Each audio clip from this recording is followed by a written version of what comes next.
देखिए, पाकिस्तान के भारत पर अटैक करने के बाद से जवाबी कार्रवाई शुरू हो चुकी है और वहीं इसी कड़ी में अभी जो ताज़ा खबर आ रही है वो ये है कि जो तीनों सेनाएं हैं, जल, थल और वायु, तीनों ही की तीनों जो है वो अब एक्शन में आ गई है। अभी की ये सबसे बड़ी अपडेट ये है कि अब इंडियन नेवी ने भी अपना अटैक शुरू कर दिया है। आईएनएस विक्रांत जो अरब सागर में तैनात है उसने कराची बंदरगाह पर हमला किया है और वहां 8 से 10 धमाके सुने गए हैं। सिचुएशन जो इमर्ज कर रही है और जो पाकिस्तान के अंदर जो सिचुएशन इमर्ज कर रही है उसमें ये है कि वो तो अभी तक बाज नहीं आ रहे।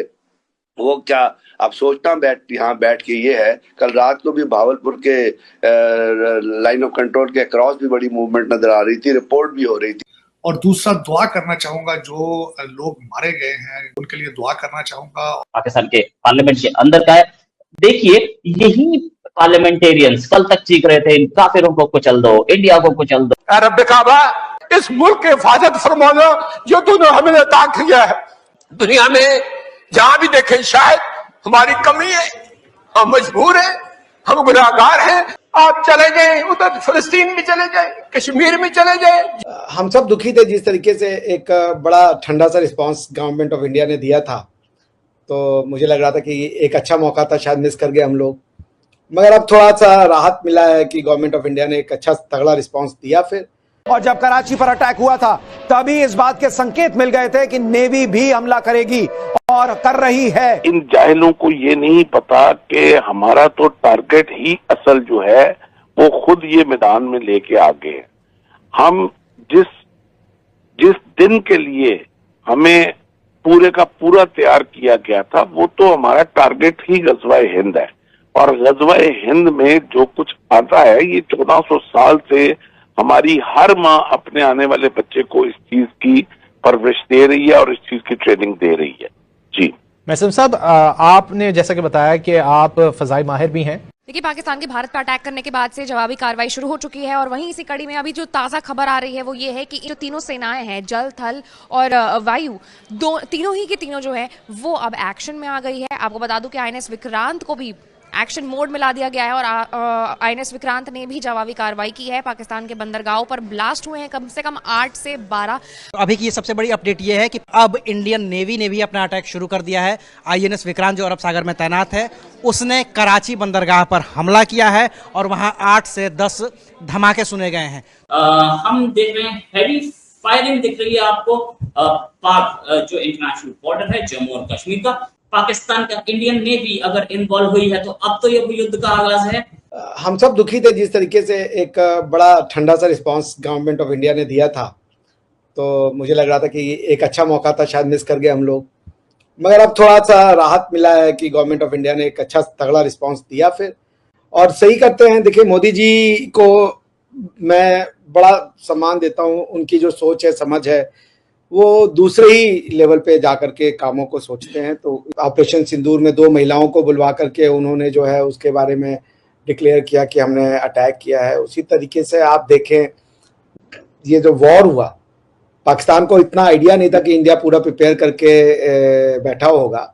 1000 साल तक भारत से लड़ूंगा।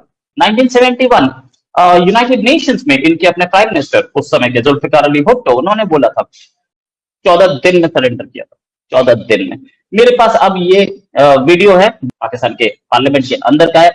देखिए, यही पार्लियामेंटेरियंस कल तक चीख रहे थे इन काफिरों को कुचल दो, इंडिया को कुचल दो, इंडिया को। हम एटमी कुव्वत हैं, हमारे पास एटम बम है, हमारे पास न्यूक्लियर बम है, इंडिया के सारे शहर जला देंगे। क्या गुस्से में उछल उछल के चीख रहे थे। आज सिचुएशन देखिए, अभी 48 घंटे नहीं हुए इंडिया के अटैक को, ये 48 घंटे से पहले ही इन साहब ने रोना शुरू कर दिया। जनाब स्पीकर, ये बात वाजा कर देनी चाहिए, हमारी कौम यकजा है। मैं इन सब से कहूंगा कि मिल के चलो और अपने रब से रजू करो।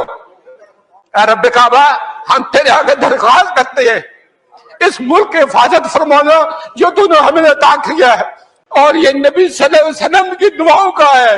आपने कायदे आजम को इंग्लैंड में मुलाकात की, ख्वाब में आए और उनको कहा कि जाओ वापस और जाके पाकिस्तान का मामला हल करो। ख्वाब में आके ये हुक्म दिया कि तुमने पाकिस्तान की सेना, ये मुल्क बन के रहेगा और तुमने तो ये ऐसा बड़ा मौजज़ा है कि अल्लाह पाक ने ये हमें अता किया है और अल्लाह पाक इस मुल्क की हिफाजत फरमाएंगे। दुनिया में जहां भी देखें शायद हमारी कमी है, हम मजबूर हैं, हम गुनाहगार हैं। तेरे हबीब की उम्मती है, खुदा का वास्ता हमसे रहम का भला हुआ। आप चले जाएं, उधर फिलिस्तीन में चले जाएं, कश्मीर में चले जाएं, जहां भी जाएंगे मुसलमानों के साथ वो ऐसे रो रहा है जो हम सोच भी नहीं सकते हैं। तो तू हमें माफ कर दे। इसमें दो राय नहीं है मौला कि हम बड़े गुनाहगार हैं, लेकिन तेरी रहमत बहुत वसी है।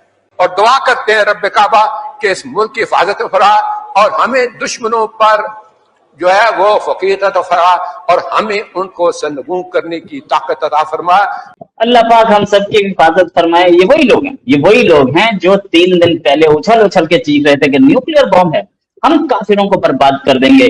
आज रोते हुए बोल रहे हैं हम पापी हैं, हम बहुत गुनाहगार हैं। और जब कराची पर अटैक हुआ था तभी इस बात के संकेत मिल गए थे कि नेवी भी हमला करेगी और कर रही है।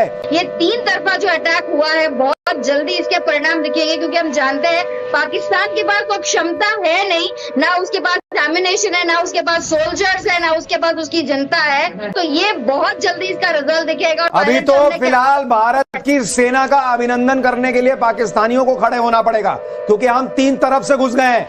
भारत की सेना आसमान से भी हमले कर रही है, जमीन से भी हमले कर रही है और अब समुद्र के रास्ते भी हमला हो रहा है। यानी पाकिस्तान को समझ में नहीं आएगा कि वो करे क्या। हमला करे तो यहां कुछ नुकसान नहीं कर पा रहा, वहां उनका डिफेंस सिस्टम धराशायी हो गया है। पाकिस्तान न्यूक्लियर अटैक भी नहीं कर पाएगा, जैसा सर कह रहे हैं कि वहां पर जो न्यूक्लियर वेपन उसने छुपा के रखे हैं सरगोदा में, वहां पर भी डिफेंस सिस्टम उनका धराशायी। पाकिस्तान न्यूक्लियर अटैक करने की सोचेगा भी तो खुद मर जाएगा। मैं तो कह रहा हूँ वेट कर रही है पूरी दुनिया। हाँ। आप निकालिए तो सही एक बार। हाँ। देखिए जो न्यूक्लियर जितने भी आर्सेनल होते हैं ना, इसकी लोकेशन ऐसा नहीं है, स्ट्रेटेजिकली पता होती है। सिर्फ फर्क ये होता है कि वो जमीन के नीचे। सर देखिए सरगोदा में मिसाइल से हमला कर दिया भारत ने, यानी भारत ने पूरी प्लानिंग की हुई है। सरगोदा का एयर डिफेंस सिस्टम खत्म कर दिया, वहां पर डिफेंस सिस्टम ही उड़ा दिया और अब सरगोदा में मिसाइल अटैक, तुमको छूने ही नहीं देंगे न्यूक्लियर वेपन। वही हिसाब है। और अगर निकाल भी लोगे तो जिस तरह के मिसाइल अटैक हो रहे हैं, आपके जो एयरफोर्स शाहबाज एयरफोर्स स्टेशन है हाँ। वो बर्बाद हो रहा है इसमें। वही जाएगा सीधी ले जाओगे कहाँ? हाँ। आप अपने हाईवे पर ले जाओगे? हाँ। किस पर ले जाओगे? हाँ। जब आपका एयरफोर्स का स्टेशन हमने बर्बाद कर दिया। दूसरे की मदद करने को निकले, क्योंकि यहाँ पे जो नापाक हरकत जारी है उसका मुंहतोड़ जवाब देने के लिए सेना जो है यहाँ पे सरहदी इलाकों में तैनात है। वो यहाँ पे जी तोड़ कोशिश कर रहे हैं कि किस तरह से इन हरकतों को, पाकिस्तान की नापाक हरकतों को रोका जाए और मुंहतोड़ जवाब दिया जाए। लोगों की तहफ़्फ़ुज़ के लिए यहाँ पे सिविल इंतजामिया भी मुतहरिक हो गई है। और यहाँ पे जिस तरह से अगर पूंछ के इलाके की बात करेंगे, पहले ही जो लोग सरहदी इलाकों के करीब रहते थे उनको यहाँ पे शिफ्ट कर दिया गया था, दूसरे सेफर प्लेस पे शिफ्ट कर दिया गया था। हालांकि जम्मू में जो ब्लैकआउट होने की वजह से लोगों में तशवीश की लहर तोड़ गई थी, लेकिन उनके लिए ये सूचना जारी कर दी जाती है कि उनको घबराने की जरूरत नहीं है, बल्कि दूसरे को दिलासा देना और हौसले देने की जरूरत है। और यहाँ पे जो भी ड्रोन भेजे गए थे, जो भी नापाक हरकत अंजाम दी गई थी, उनको मार गिराया गया है। तो यहाँ पे लोगों के लिए घबराने की कोई जरूरत नहीं है। उनके यहाँ पे बचाव के लिए, उनके तहफ़्फ़ुज़ के लिए सिविल इस्लामिक सिक्योरिटी एजेंसी भी और यहाँ पे कोशिश ये कर रहे हैं कि जो भी यहाँ पे हमला किए गए उनको मुंहतोड़ जवाब दिया जाए। और यहाँ पे